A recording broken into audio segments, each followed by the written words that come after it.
ask about, and any of you all can comment, is on the field of cosmetic dentistry. I see lots of ads for that. There appears to be lots of dentists who specialize in that. But what kinds of things are we talking about? And, that's cosmetic, not necessarily for health reasons. Are there any negative processes that they're using in cosmetic dentistry in terms of having negative effects on our health? So what things are we looking at?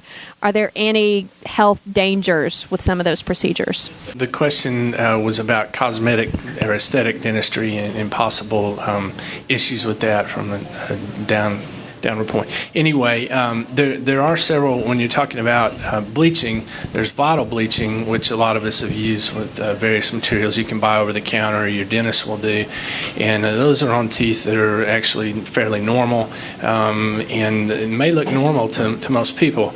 There are not a lot of studies out there at this point that show the effects on the dental pulp underneath it, and it's going to start to degenerate or retract.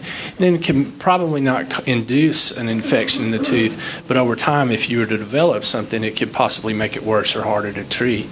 Another deal would be with non-vital bleaching, and that's what we do with an endodontically treated tooth that's already had a root canal on a front tooth, say, and then it's starting to discolor, which happened more in the past when you put silver fillings in there.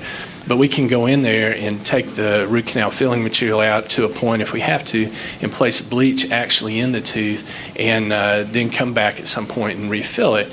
And those are pretty effective. There are some downsides to that.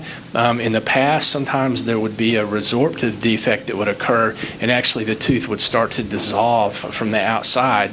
And now we have better materials, and we know where to put our fillings in order to keep that from happening. So anyway, that's something the bleaching can be an issue, but most of the new techniques have cut out any problems. Do you want to add to that?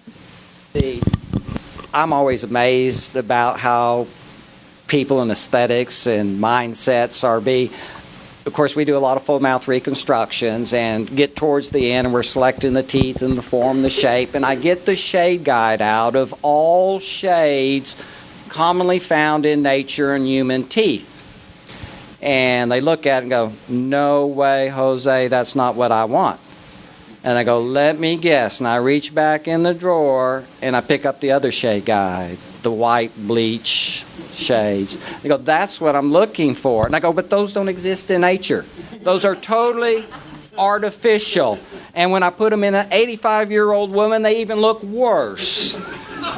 But that is what people want. Where they develop this little thing that this white and bright is the best, I have no idea. One of the best restorative materials that we have on the market is the glass ionomer. It's pretty biologically acceptable, but it is not a material that's extremely translucent. It doesn't impart shade very well, so there's a very limited market for it in the United States. Even though it's probably the most widely worldwide used dental material because of its ability to withstand the rigors of time. However, there's no market for it in this country because it's not white and bright, and that is what we seek. Again, where that mindset started, I don't know, but one of the big things in dentistry on cosmetics right now, we do in our office, is this moving into using Botox and derma fillers. What does that have to do with dentistry? But dentists rationalize it because, well, certainly we're good at giving injections. That's all we seem to do all day. But if the teeth are the picture, then the lips and the chin and the cheeks are the frame. And so they look at it. If I'm going to try to provide the most aesthetic result to my patient, we will move into this area. But it's interesting how dentistry will grasp at these things to satisfy the market.